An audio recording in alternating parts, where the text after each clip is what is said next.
For the last half century, a little over 50 years actually, I've had a front row seat for the Peninsula Rescue Mission's effort to minister to the homeless here in Newport News. Since the late 1980s, my church, Community Bible Church on Harpersville Road, has brought the chapel service and homemade treats for the guys of the Peninsula Rescue Mission the second Tuesday evening of each month. There have been very few of those Tuesdays that I have missed. And for the last 50 years, they have loved and served this city, the city we do business in, the city we love. And I believe that they have proven for 50 years exactly what type of home this will be and why it will benefit the city of Newport News. Furthermore, as a local missions pastor and someone who partners with them continually, we've seen firsthand how they've taken men off the street and how they've turned people that have hang-ups and that are facing homelessness and are allowing them to become tax-paying, law-abiding citizens. And on this one particular outing, I noticed a woman sitting in the wet grass crying. I decided to go and sit with her for a while. When she was able, she asked me to pray that her friend would show up and pick her up so that she wouldn't have to go and stay with the man who was forcing her to have sex in exchange for a place to sleep. It broke me. This is like, come on with PRM, the man who just stood up here and gave 50 years of his life. Bro, this city should be giving this dude a medal, right? For all the time that he has spent into this community. He hasn't ever. He's not costing this city a thing. I am the co-owner of Burke's Bookkeeping and Tax Service. I will be the next door neighbor of the ladies' shelter should this be passed. I probably am going to be the most impacted by this business because we literally share a parking lot. And I am 100% behind this effort, this endeavor. Having done this for many years, I've noticed that the rescue mission has learned many things. And they've learned how to truly provide for the needs that these homeless people have so that they will be able to break this cycle of homelessness. But I want you to know that I actually emailed some petitions to your office today. These signatures, it was about 140 or so. And that was just in 2 days. So there's a lot of support out here from all of your districts for the support for the Rescue Mission's Women's Ministry. I wanted to get even further involved, and as of January, I'm on the board of directors of the Rescue Mission.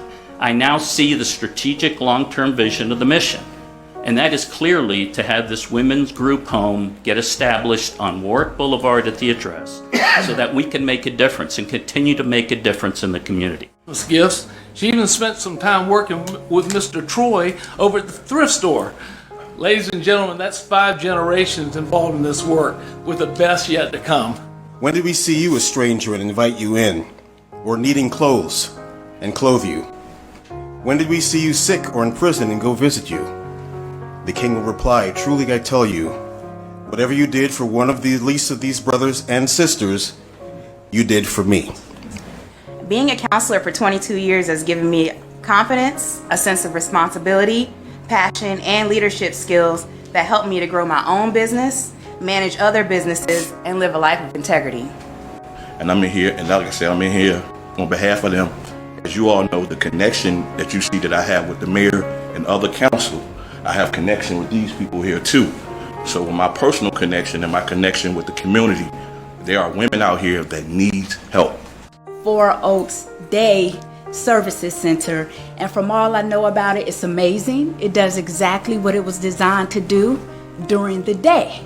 As a community resident, I am able to step in and willing to provide and volunteer my personal time and energy and anything that I can bring to the table to help pour into these women so that they can become as great as they can be. Thank you. First of all, were it not for God's amazing grace, I could be that unaccompanied homeless woman who desperately needed somewhere to go. A place where my physical needs would be met, a home-cooked meal, a hot shower, a warm bed to sleep in, a washer and dryer to wash my clothes and get them clean. And most importantly, my spiritual needs would be met. It was Dr. Martin Luther King who once said about the story of the Good Samaritan that the first question the first 2 individuals who walked by, you may recall a priest and a Levite walked past a man in need, They each asked this question: if I stop to help this man, what will happen to me? But then the Good Samaritan came by and he reversed the question, asking instead, if I do not stop to help this man, what will happen to him? I say this to acknowledge there is a homeless population that is living somewhere in the shadows. I grew up in a family with strong parental support and guidance, and I'm thankful to God that I have always had a roof over my head and food to eat. I have never walked in the shoes of those who were not as fortunate as me. I am a big supporter of PRM. They change lives. They don't just offer food and shelter for a night or a week. Their mission is to change people's lives so that they can go on and become productive citizens. As most of you know, we operate a branch right across the street from the Peninsula Rescue Mission there on Huntington Avenue. We've been there 40 years, having to operate a business right across from the Peninsula Rescue Mission, and how good of neighbors they've been. Please contact me. I have the honor of being the granddaughter of the founder of the mission, the daughter of the former director, and the wife of the current director. The mission has been part of my entire life. This great work of PRM is asking for a place to house and help people. Why do they have to beg to help their own kind? If our city allocates monies to help animals and builds shelters for them, what about people who desperately are in need? And I can tell you that when I'm going down the road at 5:30 in the morning and it's still dark, I see women just on the street. As a citizen, I don't want that image in our city. As a human, I don't want that for anybody. As a Christian, I need to do something.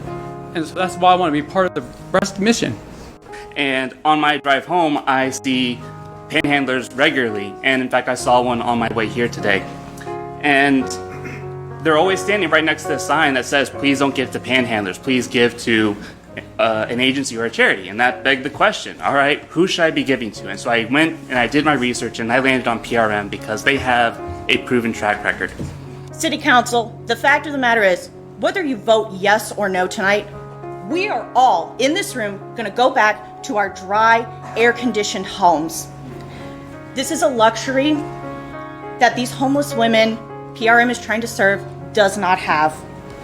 I recently completed a doctoral dissertation on bridging the gap to economic self-sufficiency for TANF participants. I spent several years of research on this topic and found volumes of material on women and children. Yet, I don't recall coming across any information concerning homeless women without children. Excited to be on the board, to be a part of the Peninsula Rescue Mission. I'm excited about this program. I think it's going to be a good work. And I'm just proud to be a part of it and humbled to be asked to be a part of it. And our church represents, in Newport News alone, thousands of members, both attending in person and online at our church. And over the years, we've spent thousands and thousands, tens of thousands of dollars in the city of Newport News from various programs, and have been longtime supporters of the Peninsula Rescue Mission and longtime believers in their mission and what they do in the long-term sustainability of the members and the men that they serve. And with the utmost confidence that they will be able to look back, and all of us will be honored to have been part of the process of the solution of making our city a story of progress. I truly hope that the next time we are standing here before you, it is to find a new use for this building, because there's no longer a need for homeless women in our city to support. But until that day comes, I would encourage you to vote yes. And I want each of you to know that my staff, our board of directors, and our donors regularly pray for you. We appreciate your service to our community, and we attempt to understand the weight of the difficult decisions that you have to make.